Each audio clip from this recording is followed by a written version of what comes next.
Quando eu comecei a falar o processo da conscienciologia, abri o jogo, inclusive lá naqueles cursos avançados que eu dava no Instituto, eu falava, olha, no universo, no cosmos, tem duas realidades. A consciência que tem inteligência e que comanda energia. E a energia que é um instrumento que ela usa para fazer isso.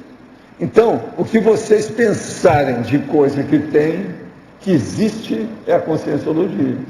Então, tudo que nós vamos estudar aqui ainda é muito pequeno. Por quê? Nós estamos mexendo num ponto, sendo que tem 1 bilhão de pontos. Então, tudo que nós estamos mexendo ainda na conscienciologia é coisa superficial. A consciência é muito mais complexa do que isso tudo. Agora, veja, há 22 anos eu já falava isso desse jeito. Hoje eu já continuo falando que não tem outro jeito. Quanto mais se destampa a caixa de Pandora, você está entendendo? Mais coisas saem lá de dentro. Não tem jeito. Agora, eu sei muito mais do que isso que eu falo para vocês até aqui. Quer dizer, eu sei para mim. Minha prata de casa, eu tenho confiança nisso. Eu admito.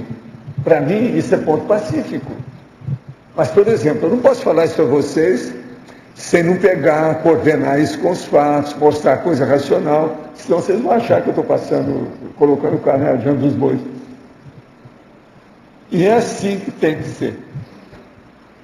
Agora, eu penso que hoje eu entendo por que é eu, um pré-serenão, que veio falar de conscienciologia. Não podia ser mesmo um serenão.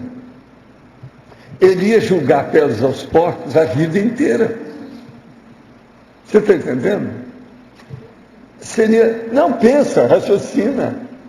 E outra coisa, o que ia adiantar ele? Ele ia perder muito tempo.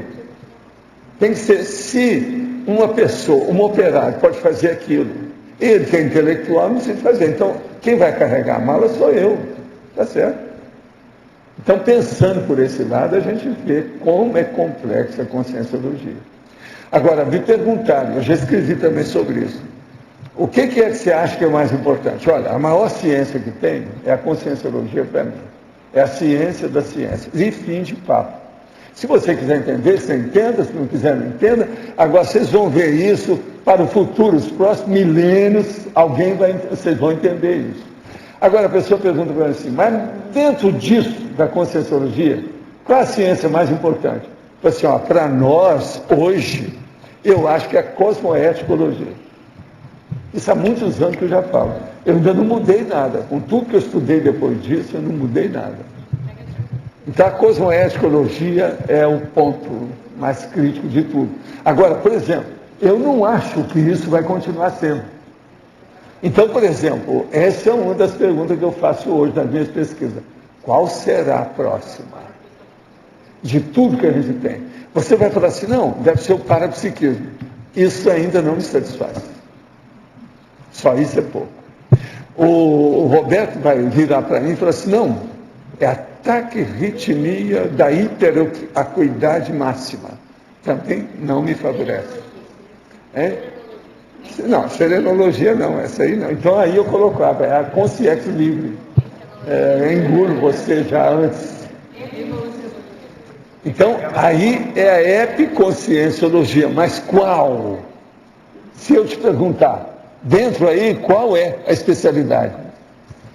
Eu ainda não sei, sinceramente eu não sei. Eu deixo a pergunta no ar. A pesquisa aberta, chama pesquisa aberta. Qualquer um pode entrar e dar palpite. Nessa linha da discussão sobre as centrais, o senhor sempre mencionou que tem os colégios invisíveis dos serenões, dos evoluciólogos, dos espertos, assim como se fosse uma rede que eles estabelecem. Só um parênteses nessa história. Já pensou o que eu já sofri com esse negócio central? Eu no espiritismo vi um negócio, começava a mexer com energia, via quando eu vi o negócio, eu não podia falar nada daquilo, e o negócio me assoberbando. Eu não podia falar nada. Isso é a minha vida.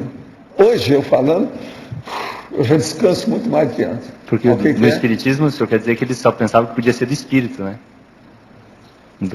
Não adiantava nada. Eu nunca pude falar em centrais. Uhum. E essa outra relação? Coisa, só para você ter, só uma passando. Uma vez eu falei com Eurípides fora do corpo. Eu disse, vem cá, por que vocês não falam sobre os processos que tem aqui com mais detalhes? Fica lá em nosso lar, essa coisinha superficial, bobaginha da história. Por que não entra mais nisso? Eu assim, ainda não está na hora, o povo aí não tem. Você já viu como é que são os departamentos que comandam isso, que é as federações?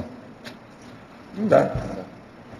E a gente vê que o negócio está caminhando, mas ainda é muito pouco lá dentro. E outra coisa, agora assentou tudo, porque virou seita mesmo, oficialmente. Já tem até a teologia espírita, né? Kardecista, então já era. Foi para o espaço, escambau. Bom, o que você queria saber? A minha dúvida é em relação à relação dessas centrais, que a gente está tendo essa noção que elas podem ser múltiplas, né? Com os colégios invisíveis desses... Pois é, você pensou tanto de colégio invisível? Tem. É muito mais que você pensou. O negócio é muito maior. Você entendeu? Agora, Roberto, a gente tem que ter a cosmovisão, não tem saída. Cosmovisiologia, nós temos que caminhar com isso e pensar grande a história. Agora, eu já tenho uma série de verbetes desses mais recentes sobre esses assuntos. Esse aqui é mais um que dá alguma ideia. Agora, tem que estudar essas coisas que eu falei. Homem de catarse, homem de questionamento, homem de depuração, homem de imaculabilidade. Isso é terrível. Isso aí é mais do que a imperturbabilidade que eu falo, mais do que a anticonflitividade. Agora, a homem beneficiação, homem catalisador, homem síntese, e o homem catalítico, aquilo que tem a decorrência da catálise. Esse é um caminho. Esse verbete tem essas 9 ideias lá dentro.